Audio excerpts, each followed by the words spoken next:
What's going on, guys? Welcome back. And today I am going to be bringing you my review of the LEGO Andor set, Ambush on Ferrix, that I did do a build livestream for a little over a week ago, but I had so many end-of-year videos to work on. Now that things have slowed down a little bit, I thought I'd do a more leisurely set review to change up the monotony of my past few videos, which have been very complex and which required a lot of time and effort. So, without further ado, let's get into the Ambush on Ferrix. Kicking off the minifigures, we have the man, the myth, the legend himself, Cassian Andor.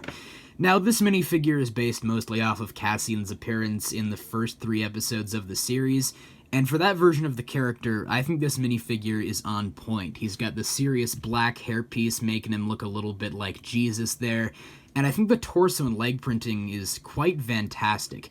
Typically when LEGO prints lighter colors like the light green or blue seen on this minifigure onto a darker color like the dark brown seen here, something about it usually doesn't look right. It looks almost pale most of the time, but the color balance on this minifigure is immaculate. There's a lot of depth with the amount of lines seen on the design work there.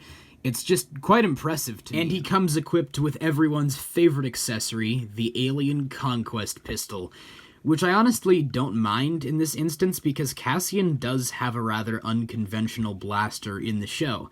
Something else of note is I don't think I've ever seen this skin tone on a LEGO minifigure.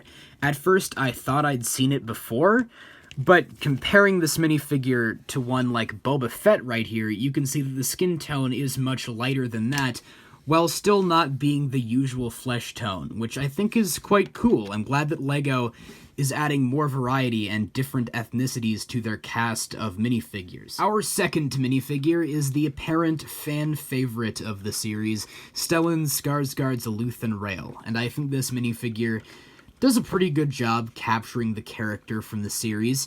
The face print has a solid resemblance to Stellan Skarsgård himself. I've seen some people saying that this hairpiece makes him look a lot like Tobias Beckett from Solo: A Star Wars Story, a minifigure which also used this same hairpiece. But I think the green jacket and lack of facial hair does quite a bit to differentiate the two characters. The third and final minifigure of this set is Cyril Karn. If you think about it, the guy who really kickstarts the entire plot of the show.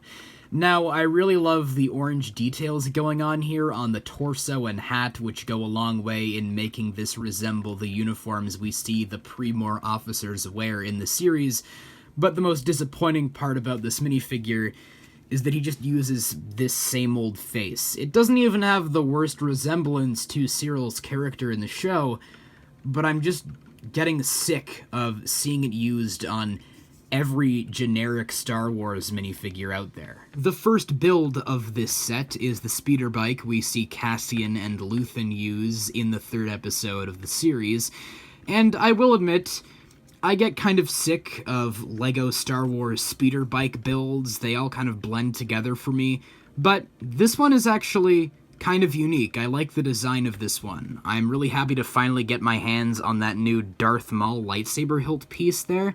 And there's just a lot of unique pieces used on here. I like the dark tan color scheme. There's an Indiana Jones whip on the bottom, which is pretty cool. There's even storage for Cassian and Luthen's weapons right there, which I always love to see.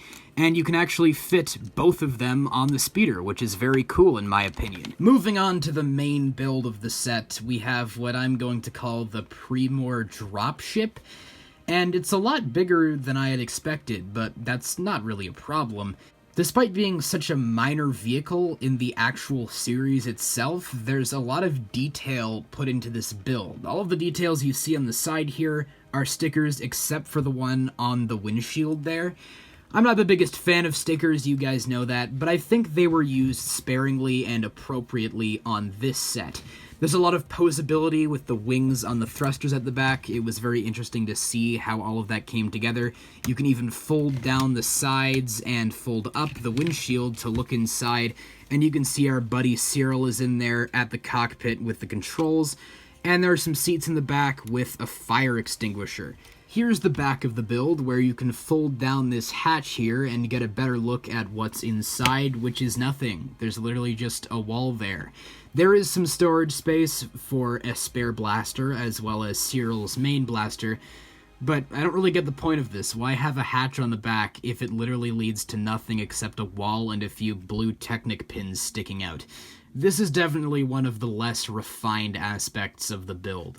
Finally, on the top, we have this swiveling gun turret with a new form of stud shooter that actually doesn't fire studs. Instead, it fires circular flat tiles. And of course, you may fire when ready. Moving on to my final thoughts on this set, it's quite solid in my opinion. Despite this ship not playing a very prominent role in the show, this build is very accurate to it. The shaping is very smooth all around, and the detailing quite impressive, with an exception being the weird hatch on the back that leads to nothing. I will also admit that the amount of open space here is quite jarring, since the only Primor officer included is Cyril Karn, but if you have a few spare Bespin guards lying around, I'd recommend throwing them in there because they work as pretty good substitutes for the Primor officers. Although, I don't think this set is worth the price, which is over $90 here in Canada, and that's just absurd to me. If you do want to pick this set up, if you're an Andor fan, which I would recommend because I don't find it very likely that LEGO will make any more Andor sets after this point, then I'd just wait for it to go on sale. But you guys let me know. What are your thoughts on my review as well as this set? Do you like it? Do you not like it? Just whatever your thoughts are, please let me know them all in the comments below. And of course, as always, I hope you guys have a great day. Take care.